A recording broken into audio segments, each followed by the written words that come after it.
드리겠습니다.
거룩하신 하나님 아버지, 귀한 하나님의 은혜, 사랑, 감사함을 드립니다. 지난 한 주간도 저희들과 함께 해주셨고 이날에도 저희들이 각자의 가정에서 예배 드리지만 하나님께서 저희들이 허락하신 이 주일을 구분하여 하나님 앞에 예배를 올려드리오니 하나님께서 이 예배를 기쁘게 받아주시옵시고 우리의 생각과 우리의 마음에 임재하여 주시옵소서.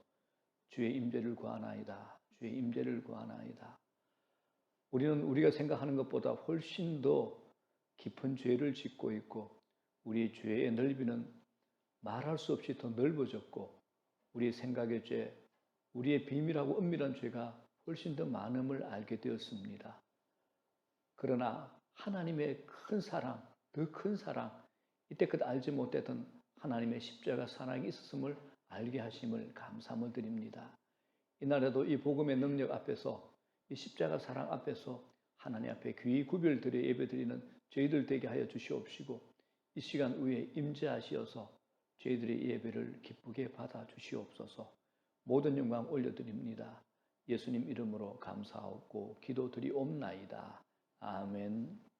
사도신경으로 신앙 고백하시겠습니다.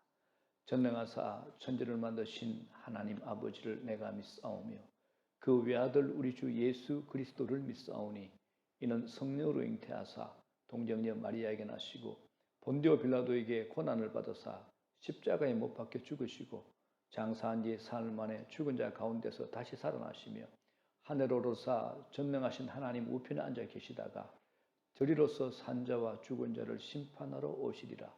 성령을 믿사오며 거룩한 공예와 성도가 서로 교통하는 것과 죄를 사하여 주시는 것과 몸이 다시 사는 것과 영원히 사는 것을 믿사옵나이다. 아멘. 찬송가 259장입니다. 예수 십자가에 흘린 피로서.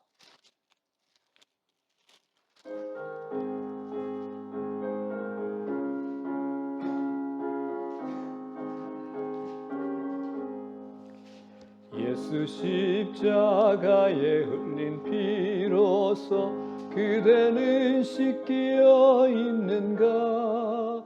더러운 죄 희게 하는 능력을 그대는 참으지 않은가? 예수의 보혈로 그대는 씻기어 있는가? 마음속에 여러 가지 죄악이 깨끗이 씻기어 있는가?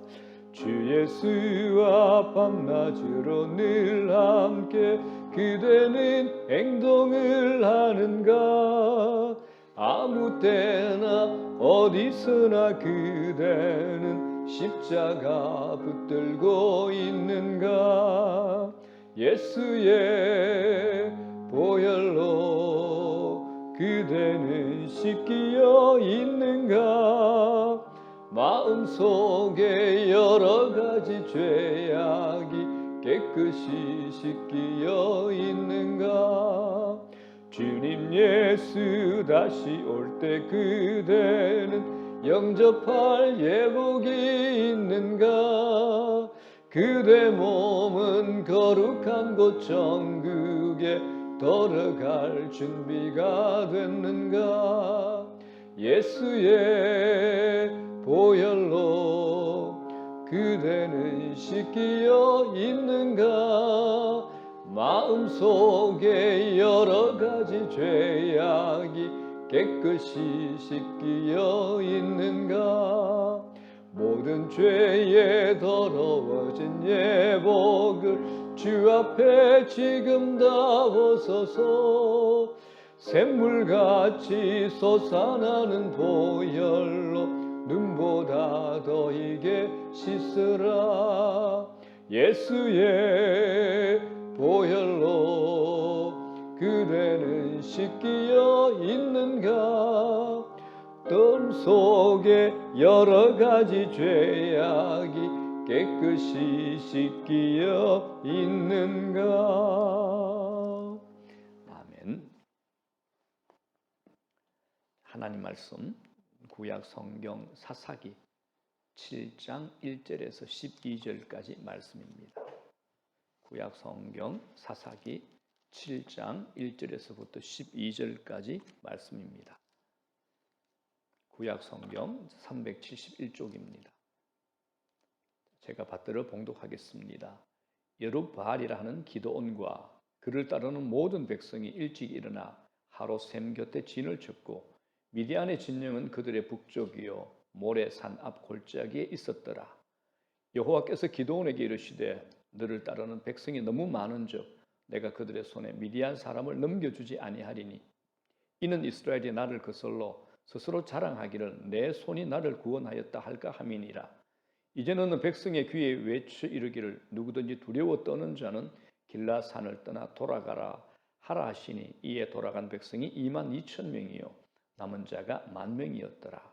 여호와께서 또 기드온에게 이르시되 백성이 아직도 많으니 그들을 인도하여 물가로 내려가라. 거기서 내가 너를 위하여 그들을 시험하리라.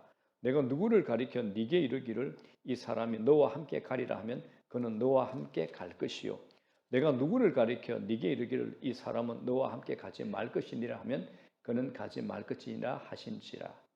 이에 백성을 인도하여 물가에 내려가매 여호와께서 기드온에게 이르시되 누구든지 개가 핥는 것 같이 혀로 물을 핥는 자들을 너는 따로 세우고 또 누구든지 무릎을 꿇고 마시는 자들도 그와 같이 하라 하시더니 손으로 움켜 입에 대고 핥는 자의 수는 300명이요 그 외의 백성은 다 무릎을 꿇고 물을 마신지라.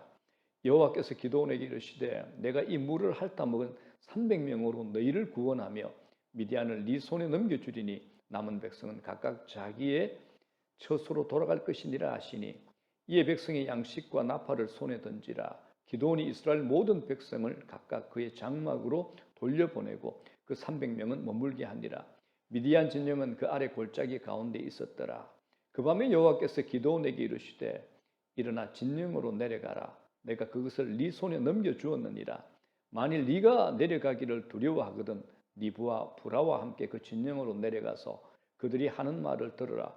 그 후에 네 손이 강하여져서 그 진영으로 내려가리라 하시니 기드온이 이에 그의 부하 부라와 함께 군대가 있는 진영 근처로 내려간즉 미디안과 아말렉과 동방의 모든 사람들이 골짜기에 누웠는데 메뚜기의 많은 수와 같고 그들의 낙타의 수가 많아 해변의 모래가 많은 같은지라.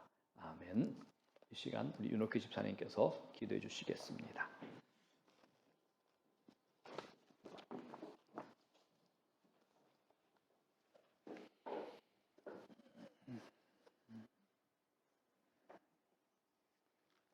기도드리겠습니다.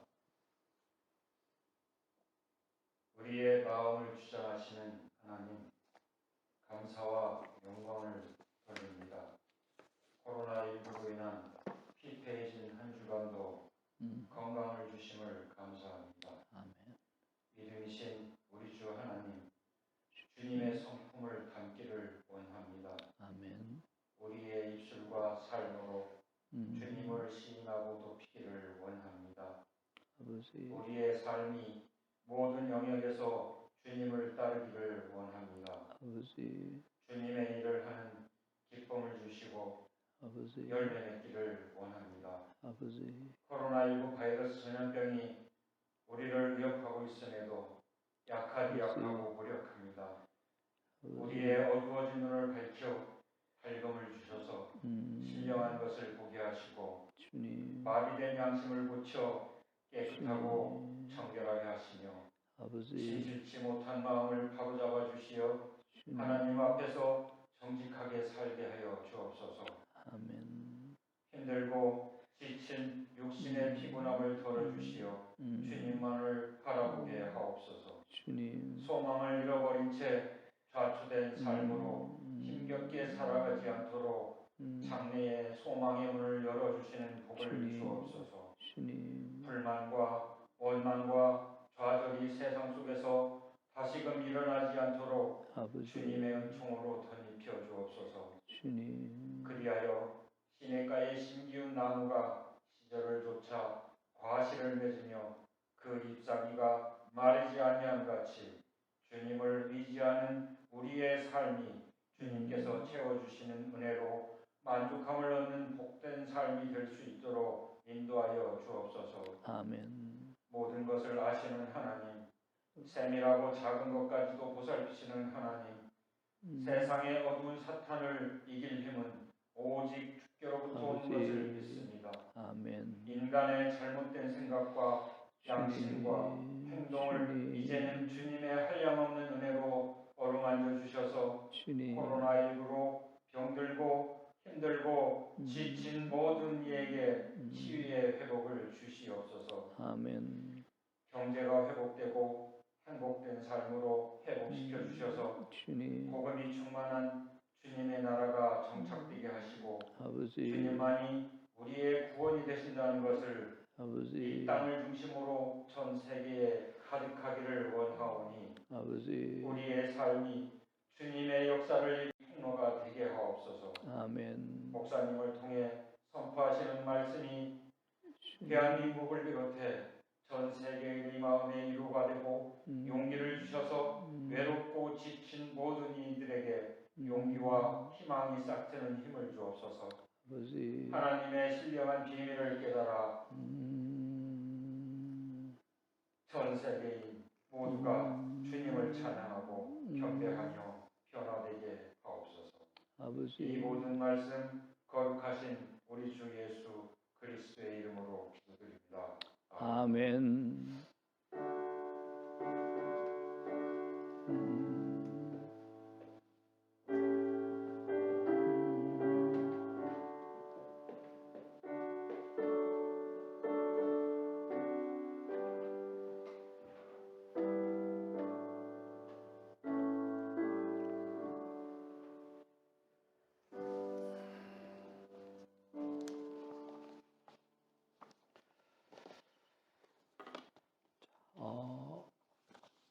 사랑하는 여러분, 우리 각자의 가정에서 이제 다들 예배를 드리고 계실 텐데 너무 보고 싶고 그립습니다. 곧 이 사태가 진정이 되고 우리가 정상적으로 우리 모두가 모여서 함께 예배 드릴 수 있는 날이 오리라고 믿고 이 일에 우리의 소원일 뿐만 아니라 하나님의 개입과 하나님의 역사하심을 기다리며 기대해 봅니다. 건강 잘 유지하시고 우리 모두가 다시 만나게 됐을 때 감사함으로 우리 공동체 예배, 은혜의 예배, 성령의 능력이 많은 예배 함께 모일 수 있는 그 시간을 기대해 봅니다. 다들 건강하시기 바랍니다. 여러분들을 사랑하고 축복합니다. 오늘 말씀 사사기 7장 이 말씀 가지고 위기의 때 임하는 승리의 비결이라는 제목으로 말씀을 전합니다. 사사기 7장은 성경 중에서도 가장 통쾌한 승리를 기록한 책입니다. 보통 성경의 3대 승리라 하면 열왕기상 18장에 나오는 엘리야가 바알과 아스라의 선지자 850명을 깨부셔버리는 갈멜산에서의 승리, 그리고 사무엘상 17장에 나오는 골리앗을 물리치는 다윗의 승리, 그리고 오늘 사사기 7장에 나오는 기드온의 승리를 들 수 있습니다. 오늘날 우리가 사는 이 시대는 사사시대와 비슷합니다. 사사시대가 뭐냐 하면 한마디로 제가 루키스를 설교할 때도 말씀을 드렸습니다만 사사기 21장 25절 말씀처럼 그때에 이스라엘의 왕이 없으므로 사람이 각기 자기의 소견에 옳은 대로 행하였더라. 하나님의 백성들이 하나님의 은혜를 잊기 시작했다는 겁니다. 여러분 개인적으로도 마찬가지입니다. 여러분 지금 어떠세요? 여러분들 예배 드리지 않고 또 우리 공동체 교제도 하지 않고 이럴 때 여러분들 어떻습니까?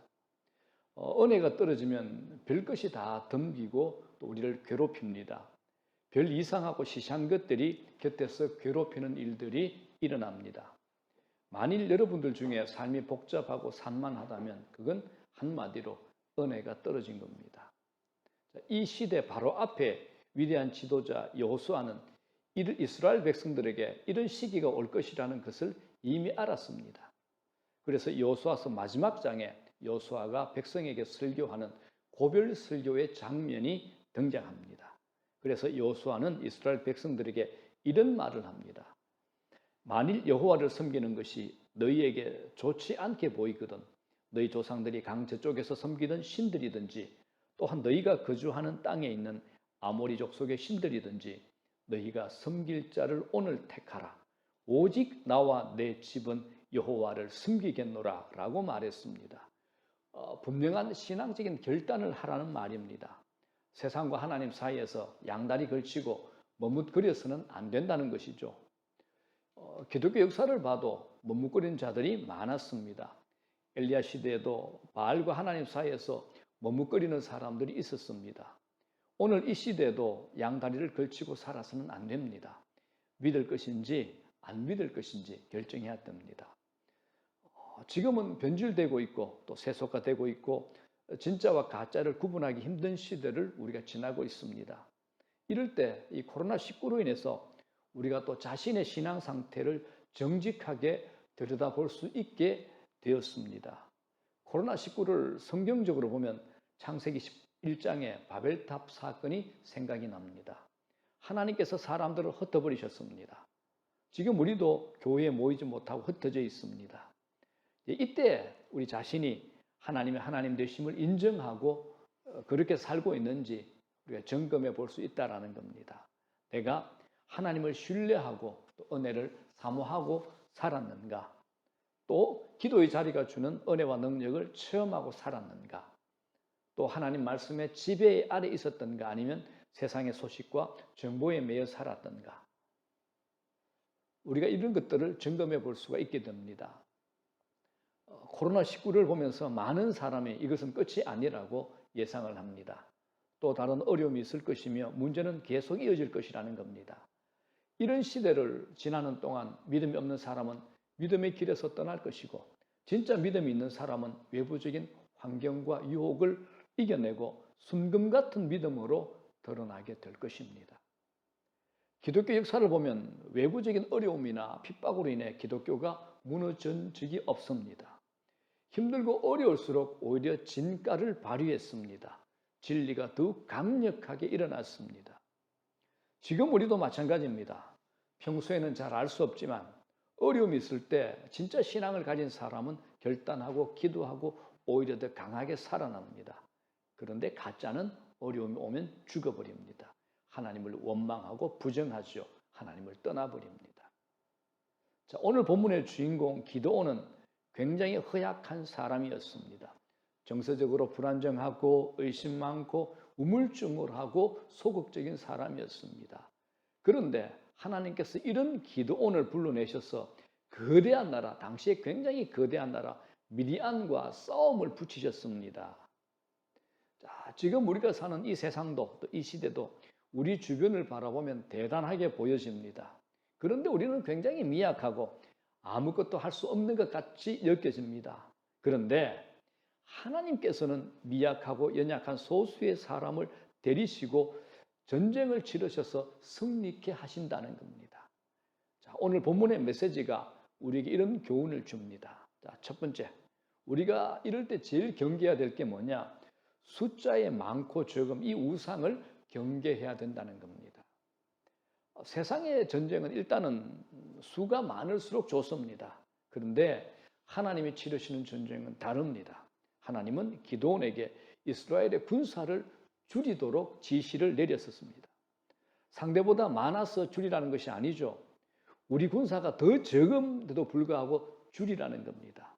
2절에 보면 이런 말씀이 있습니다. 하나님께서 기드온에게 너를 따르는 백성이 너무 많은즉 내가 그들의 손에 미디안 사람을 넘겨주지 아니하리니 이는 이스라엘이 나를 거슬러 스스로 자랑하기를 내 손이 나를 구원하였다 할까 함이니라 라고 말씀하셨습니다.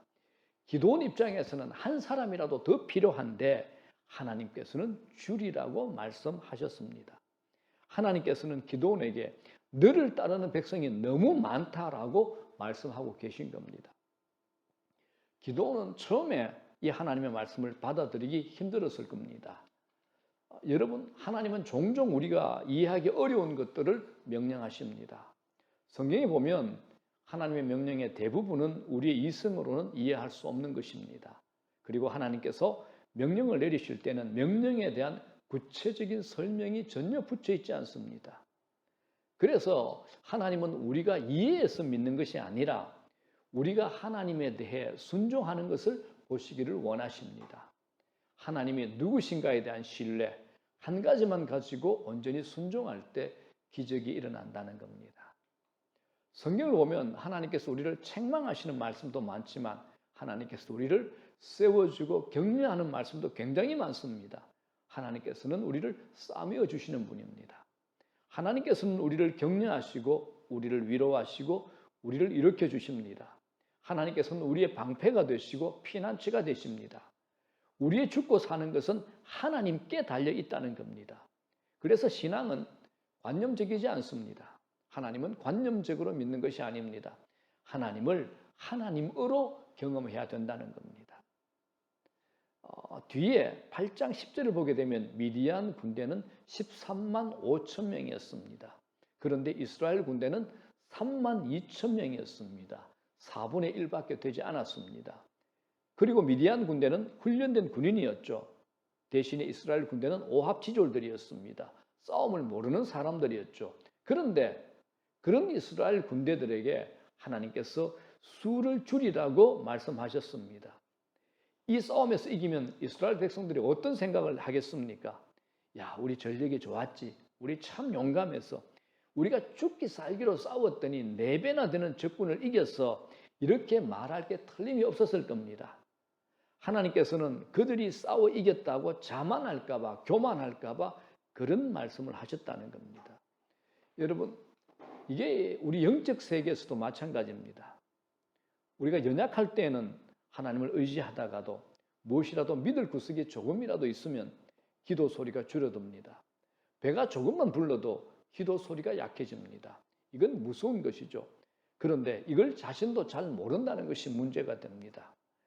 여러분, 기도가 왜 중요하냐면 기도를 해야 성령이 우리의 마음을 여십니다.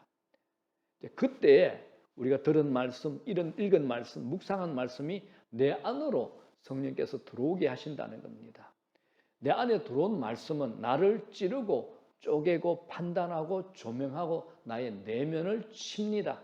이걸 히브리서 4장 12절에 이렇게 설명하죠. 하나님 말씀은 살아있고 활력이 있어 좌우의 날선 어떤 검보다도 예리하여 혼과 영과 및 관절과 골수를 찔러 쪼개기까지 하며 또 마음의 생각과 뜻을 판단하나니라고 얘기합니다. 여러분, 하나님 말씀이 감동이 없습니다. 그런데 말씀이 내 안에 들어와야 내가 감동이 되고 눈물이 나는 겁니다. 그걸 말씀이 내면을 정복한 것이라고 할 수 있습니다. 그것을 불이라고도 표현하죠. 그것이 바로 말씀의 능력이 됩니다. 이처럼 기도를 해야 성령이 우리의 마음을 열어 말씀이 내 안으로 들어오게 하십니다.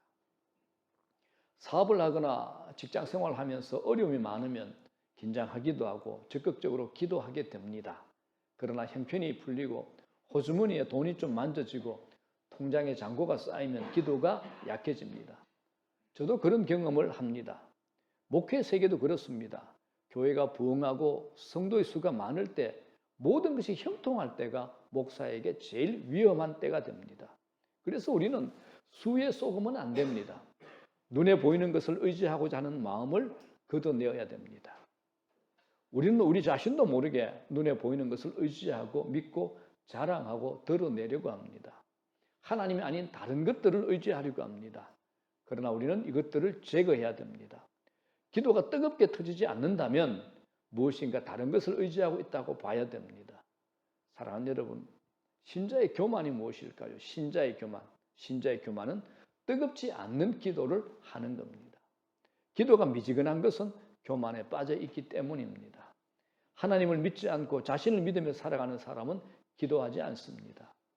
기도한다 해도 기도인지 아닌지 알 수 없을 만큼 시시하게 기도하고 맙니다. 여러분들이 가진 것으로 인해 눈에 보이는 세상의 것들로 인해 여러분의 기도가 막히지 않기를 바랍니다. 여러분이 가진 어떤 것도 결코 자랑하지 않기를 바랍니다. 자, 이제 하나님은 싸움을 치를 군사의 수를 줄입니다.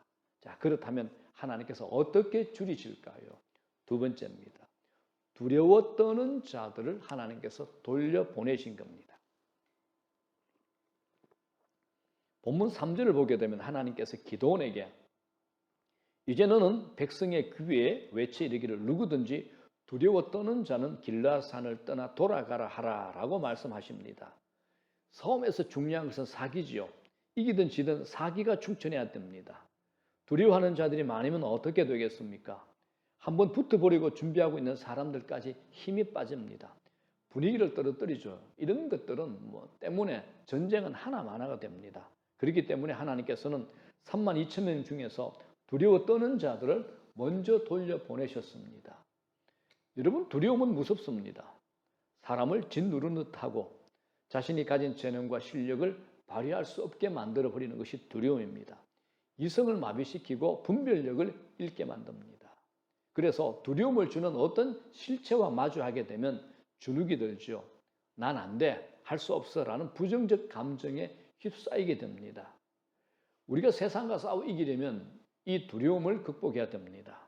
이런 두려움에서 자유할 수 있는 유일한 방법은 믿음입니다. 하나님께서 우리에게 나는 네 하나님의 됨이라 라고 말씀하셨습니다. 우리의 삶은 하나님의 손에 붙잡혀 있다는 겁니다. 우리를 향한 하나님의 목적이 있다라는 겁니다. 여러분, 하나님을 신뢰하십시오. 그 믿음이 담대함이요 두려움을 제거하는 것입니다.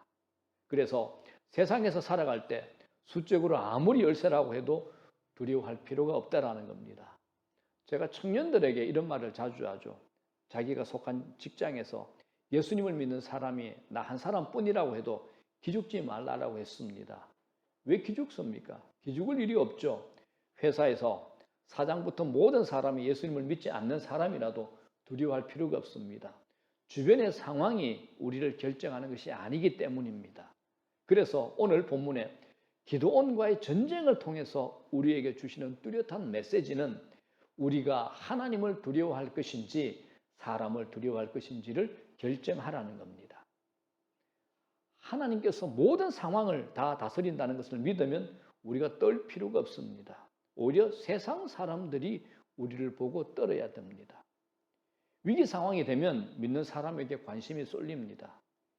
사도행전 후반부 이런 얘기가 나오죠. 바울이 로마로 호송되어 가는 배를 타고 있을 때 풍랑이 일어납니다. 이런 때 사람들이 대책을 세우죠. 그런데 대책이 없습니다. 환난과 시련의 때에는 아무리 회의를 해도 대책이 없습니다. 배에 타고 있던 사람들이 두려워 떨었습니다. 그때 바울이 사람들에게 이렇게 얘기를 합니다. 사도행전 27장에 내가 너희를 구원하노니 이제는 안심하라.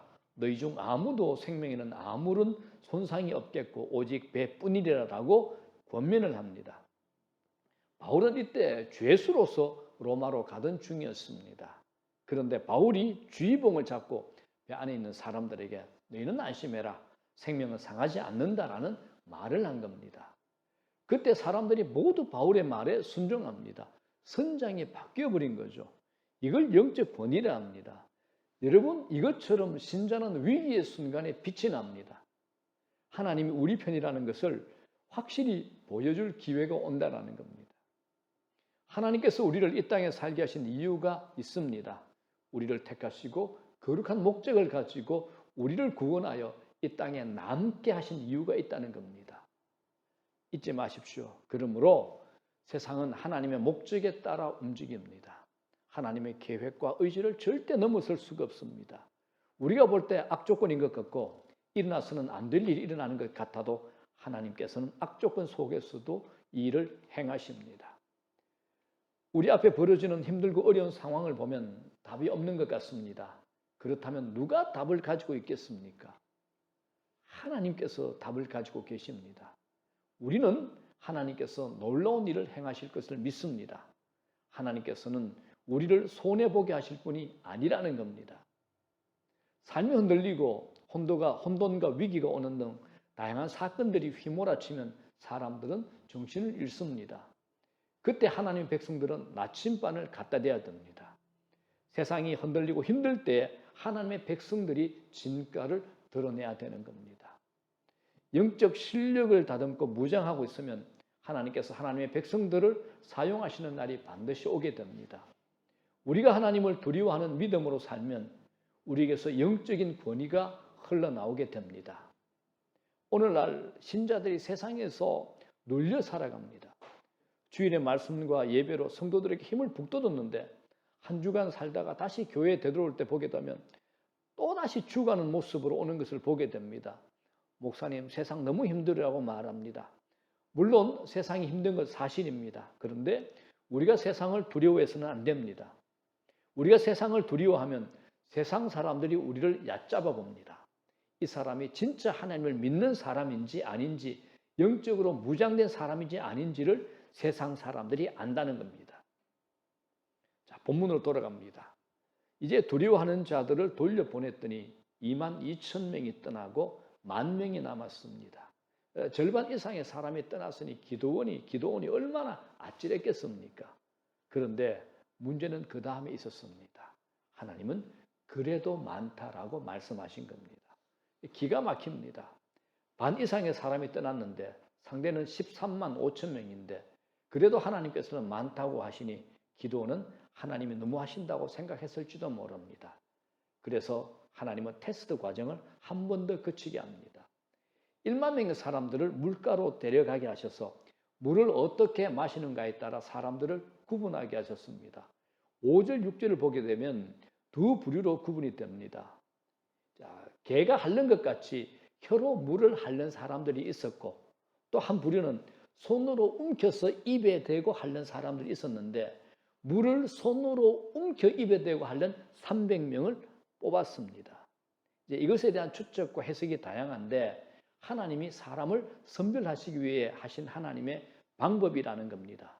중요한 것은 이것 가지고 우리도 물 마실 때 절대로 개같이 핥아 마시면 안 된다.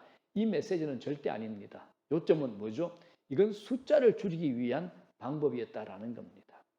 하나님께서 32,000명에서 이제 300명으로 줄이셨습니다. 여기서 이제 우리는 하나님의 일하시는 방식이 우리의 생각과 얼마나 다른가를 알게 됩니다. 하나님께서는 32,000명에서 300명으로 줄이셔서 13만 5천 명과 겨루게 하셨습니다. 13만 5천 대 300. 말이 되지 않죠.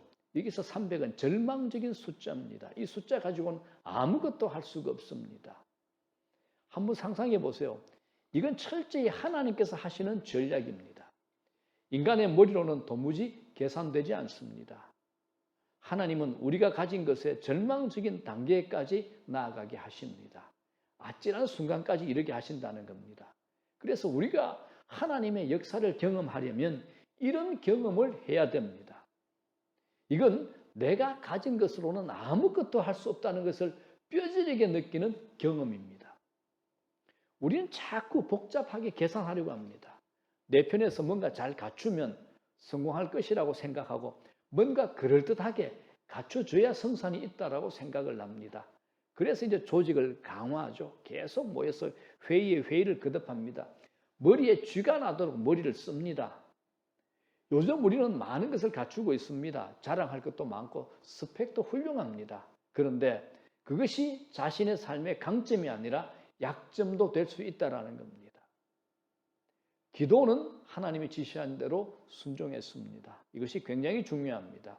하나님께서 말도 되지 않게 숫자를 줄이시는데 기도는 하나님을 따릅니다.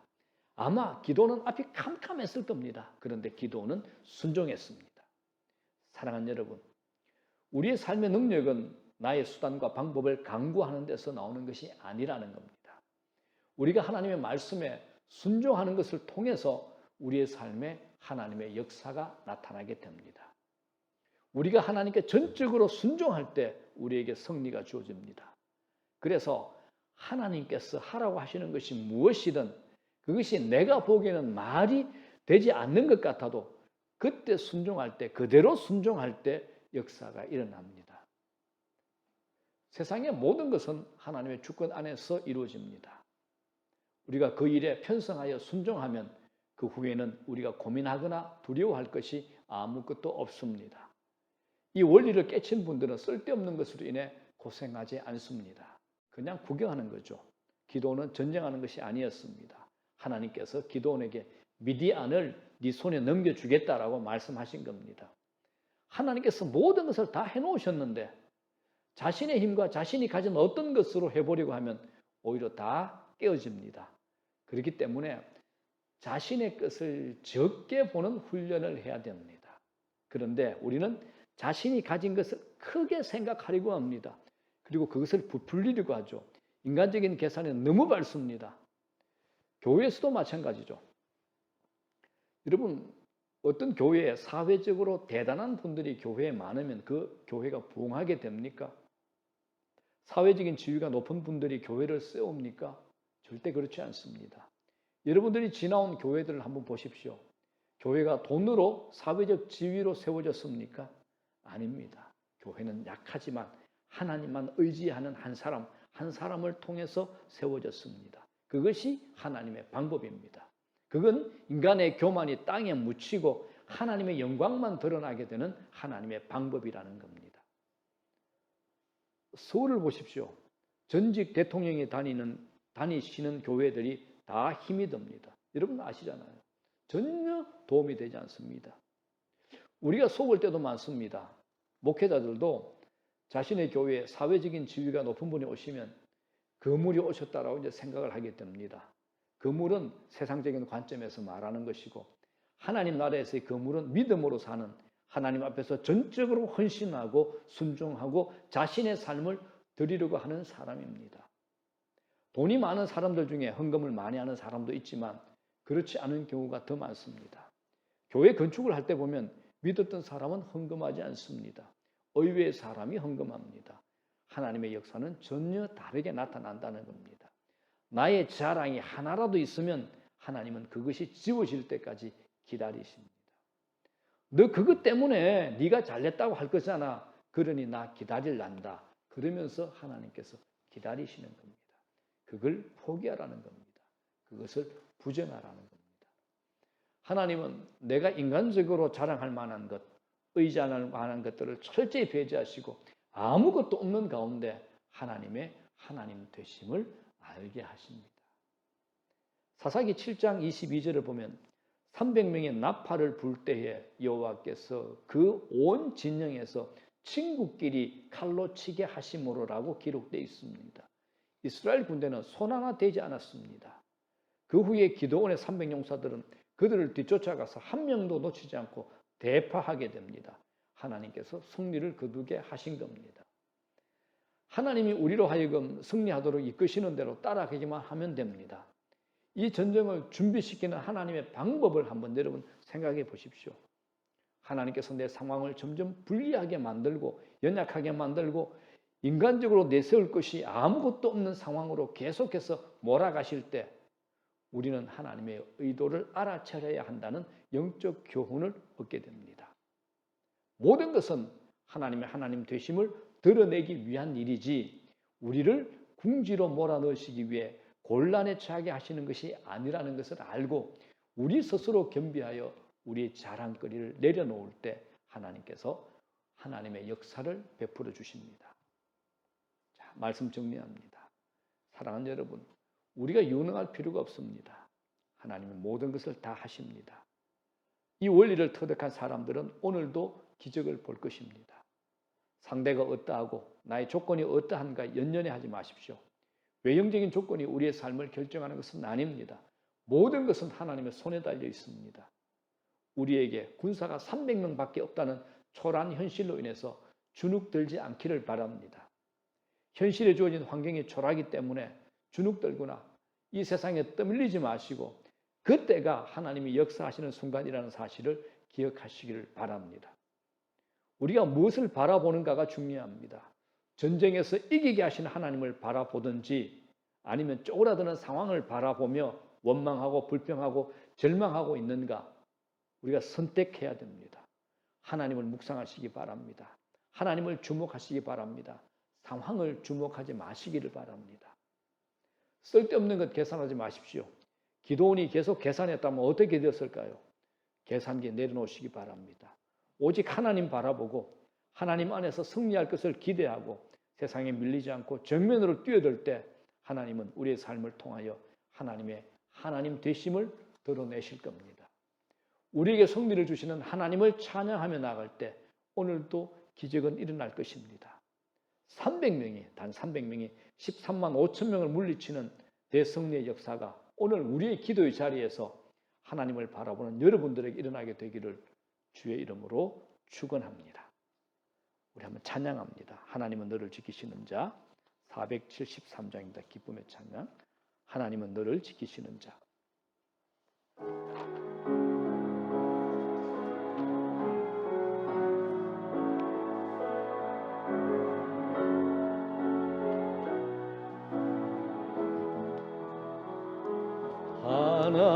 하나님은 너를 지키시는 자, 너의 우편에 그늘 되시니 낮의 해와 밤의 달도 너를 해치 못하리. 하나님은 너를 지키시는 자, 너의 환난을 면케하시니 그가 너를 도우시리라. 너의 출입을 지키시리라. 눈을 들어 산을 보아라.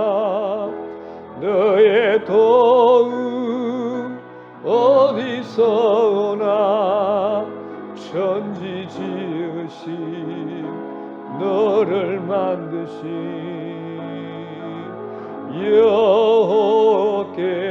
여호와께로다. 한 번 더 합니다. 하나님은 너를 지키시는 자, 너의 우편에 그를 되시니 낮의 해와 밤의 달도 너를 해치 못하리. 하나님은 너를 지키시는 자, 너의 환난을 면케하시니 그가 너를 도우시리라. 너의 출입을 지키시리라. 눈을 들어 산을 보아라. 너의 도움 어디서 오나. 천지 지으신 너를 만드신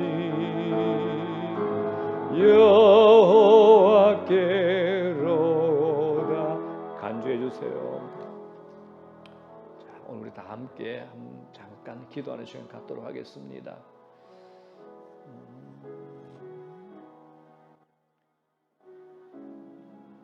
전 세계적으로 어렵고 혼란의 이 시대에 또 이 시간 안에 우리들이 있습니다. 눈으로 보고 있습니다. 직접 경험하고 있습니다. 이럴 때 우리가 무엇을 붙잡아야 될지, 어떤 신앙을 가져야 될지 오늘 사사기 7장 말씀을 통해서 기도원의 승리를 통해서 하나님이 우리에게 말씀하시는 겁니다.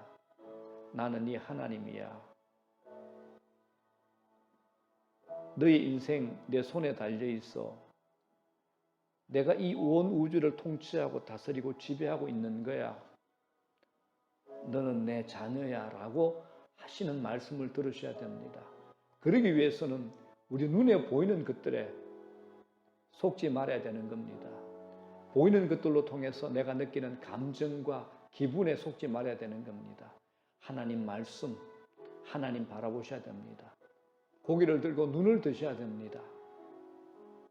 하나님을 신뢰하셔야 됩니다. 내 안에 있는 모든 두려움들을 믿음으로 제거해야 됩니다.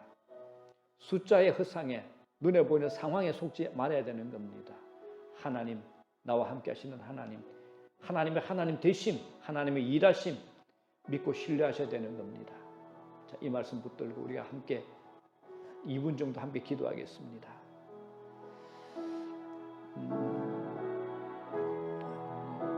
주님,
축도로 예배를 마치겠습니다. 지금은 우리 주 예수 그리스도의 크신 은혜와 하나님 아버지의 다함이 없으신 크신 사랑하심과 성령님의 역사하심이 오늘 각자의 가정에서 예배드리는 우리 모든 하나님의 군속들 한 사람 한 사람 머리 위에, 우리의 가정 안에, 우리 자녀들 머리 위에, 우리의 교회 위에, 이 나라 이 민족과 모든 교회들 위에 지금으로부터 영원토록 함께 하시기를 간절히 축원하옵나이다. 아멘.